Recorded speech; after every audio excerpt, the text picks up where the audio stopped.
Hello, my name is Ariel Antonini, and I'm here to show off my drone project that I did for this summer 2025 EC 216 course. All right, so let's get started. The first thing that I wanted to talk about was the mind map of an ideal drone. So there were a lot of different factors that I looked into, but particularly I wanted to see whether my drone would be cost effective so that it would use energy efficiently. No space was wasted between the different parts of the drone, and the material that I chose would make a good difference in terms of not being too costly, but also being durable, which is something that I also look into. Um, if in case the drone falls or it encounters turbulence, to make sure that it can withstand anything in its way. Another thing that I looked at was a charging method to make sure that it would charge efficiently and be able to use renewable energy. And one other thing that specifically for this project, I really wanted to look into was the securing and releasing of a package. I looked at magnets, straps, a gripper mechanism, a bunch of different things. And later I'll show you what I ended up doing. But there are a lot of factors, obviously, that are taken into consideration, some more looked at than others, but I think all important if you want to build an ideal drone. Now, if we're looking at the potential candidates for the drawings that I made, um, not the prettiest drawings, but it is what it is. So this first one right here is going to be 4 propellers, 12 parts. Cost is about $400 to $500, and I used wireless connectivity and a brushless motor for this design. And one main thing that I wanted to point out was that the package, I wanted it to be secured between 8 different straps. Now, for design number 2, we have this one, which also uses straps, but 6 of them. And instead of using a brushless motor, we're using a lithium battery. This one was a little bit more expensive, and the main difference for it is that instead of 4 propellers, I wanted to see how it would look like with 2. Now, design number 3, we have, let me move myself so you can look at the beautiful drone. We have a top view and a front view of it, and we used a metal frame instead to hold the package and then release the package. Now, the first 2 drones, uh, I decided to scrap the idea of storing a package between straps because it is not a good idea to simply loosen straps, because it does not necessarily mean that when the drone is flying, the package is going to be released. So it could release later, it could release now, it could fall on someone's head 100 meters later. You don't exactly know. So I decided to change that method. And well, I changed a lot of parts, you'll see. But here are, oh, before I reveal the final results of which drone design I chose, if you want to put in your bets. Okay, now that you put in your bets, it was actually drone 1.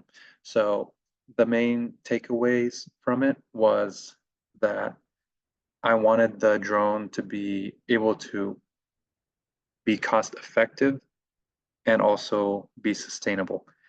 The second and third ideas were not as sustainable as the first, so that's why that was the biggest difference for me.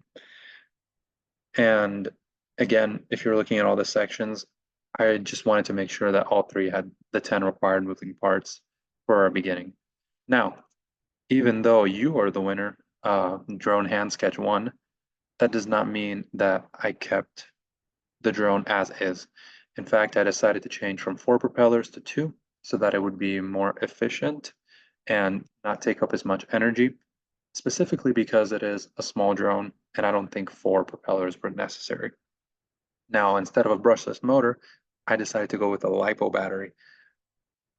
And that, I think, was a great idea because it is both reusable, recyclable, and it can be recharged.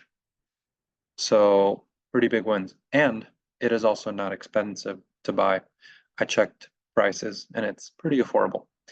The cost, I wanted to be between $400 and $500. And yeah, let's take a look at the parts that I used to build my drone. Now, the 10 parts that I used are the drone base, which is just a general base that I attached everything else to. It's kind of like the skeleton of the drone in a way. We have an Arduino microcontroller, which is this green box over here. Arduino microcontrollers are more complicated than this, but I think it's a pretty good depiction of it. The microcontroller lid piece is used so that it secures the microcontroller into place with screws. And if it ever needs to be removed, you can just unscrew it, take it out, fix it, replace it, whatever you need to do.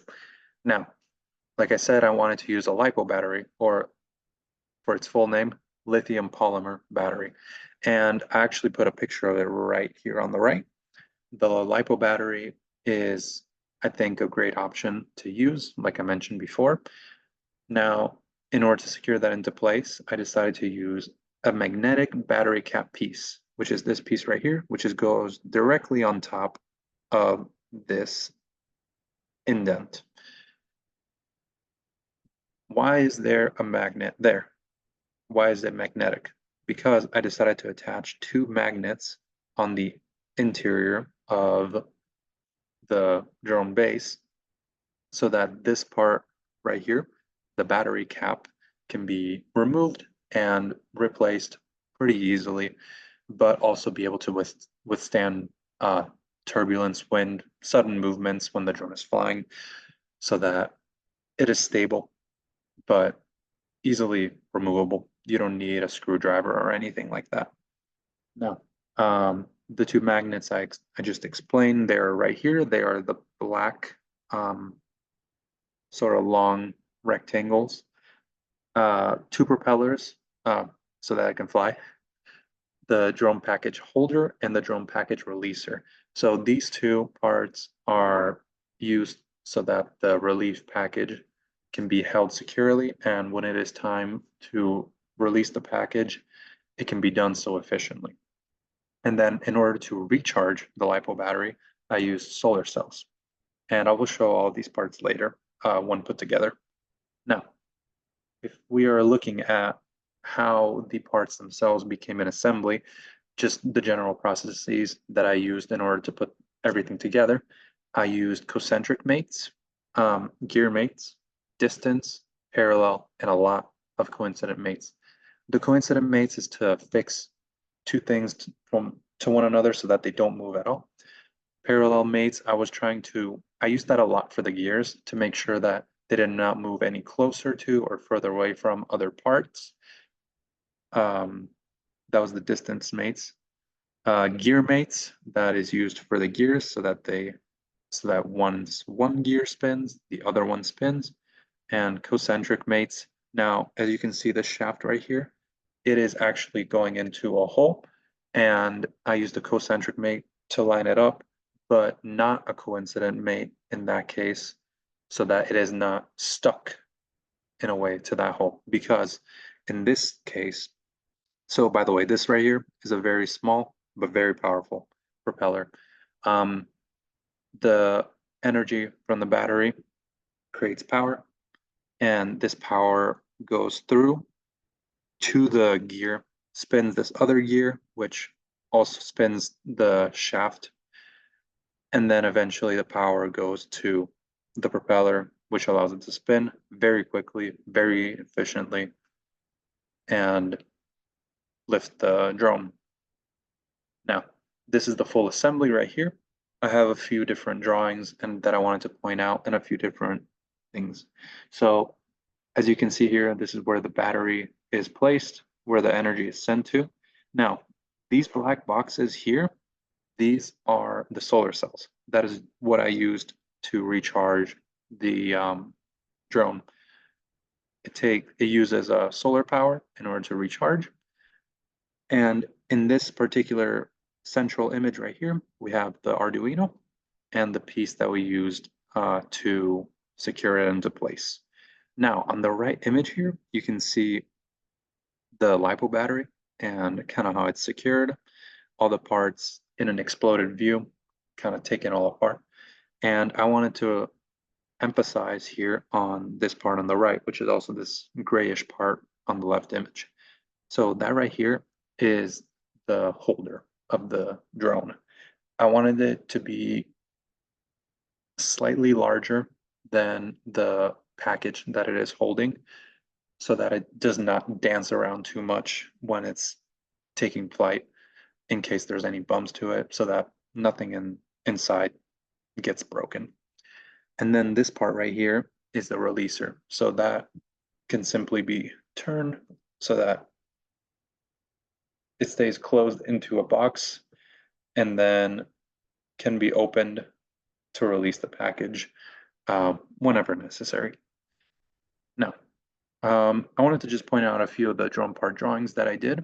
So right here is one of the small itty bitty, very powerful drone solar cells that are using renewable energy. So one thing that I wanted to point out was this emphasized drawing right here. And really, there's not much to the drawings. It's just showing mainly dimensions. I try to be as precise as possible so that all the parts fit properly into place. And one thing that I do want to point out is, maybe I can show it on, no, not this slide, but on the next slide, I will show one of the points of using part drawings and making sure that they are efficient. Again, here's the battery in all its glory. Here's this piece. This is the cover, the lid of the battery. And now, as you can see at the bottom here, there's a little incline here. I use that so that if you're opening it, it's a very small piece. You can open it with a finger and you can just kind of flick it up in order to open it. That's why I chose that design choice. There's one of the goodness me, one of the magnets, pardon me. And then here we have the drone package release piece. Now, here I wanted to really make sure that the radius and of this piece, this outer part, and the diameter of the part that sticks out, I had to make sure that that was precise, because in order to rotate properly, it cannot be either too large to where it doesn't fit into the hole, or too small to where it's loose. And then potentially, since this is the part that's kind of holding the relief package from falling down, you have to make sure that it is able to stay in place and not move around at all. So making sure that your dimensions are correct is crucial. Now, if we're looking at the BOM, aka the costs, the material, fabrication, all that information in one big chart. Let me move myself to the corner because this is more important than me. So I have all of the parts right here, all 10. And if you want to correlate one to the other, we have the item numbers, and you can kind of check out each individual part if you're interested. And a brief description of what everything does, even though we went over everything. Excuse me, even though we went over everything. The material that I've chosen, I chose cast alloy steel and alumina for a lot of these because it is able to be recycled. Now, the material cost, I went on a slightly higher end just in case if the price that you're giving to, let's say, a manager or a lead engineer in this kind of situation, it's better to give a higher estimate than a lower estimate, I feel like, just so you can, if you get that approved, the lower estimate is definitely going to get approved. And the fabrication method used for some of this is 3D printing, some of it machining, stamping to make sure that parts are flat, and silicon cell manufacturing. I found out that is how solar cells are made. Now, the thing that I think stood out the most to you was the total cost, $493.50. Because I think that's what is what most people would look at first, not only because it's the green text, but to make sure that this is within the budget. And it is because we wanted it to be between $400 and $500, and we hit that market. All right. Now, the final thoughts on this project. So it took 4 days and a lot of hours between those days to build. Some of those parts could have been optimized. For example, the drone body, not sure if you remember or not, but it was very large. And I feel like a lot of space was not used up to its full potential. It could have been smaller. The propellers could have been slightly larger, even though they're very strong in my eyes. And just researching in general on drones, when I first started this project, I did not know very much about drones, but looking more into it, eventually I grew more interested in it as I was getting to different parts of the project. I think that looking into what you're looking to build before building it helps a lot. I actually had to restart at the very beginning on the first day because a few of the parts that I made, I did not check their dimensions. And I was making a very small drone. And then I checked what the dimensions of the release package um, were. So the drone was like this small, and the package was like 5 times the size. It was not going to work. So I had to restart in that aspect. And checking dimensions, doing research beforehand, and making sure that my time is used efficiently. Those were the biggest takeaways that I got out of this project. I enjoyed it. And thank you for watching. That is everything from me. The end.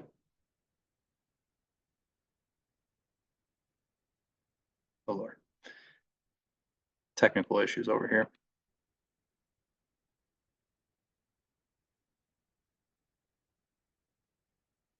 Bye.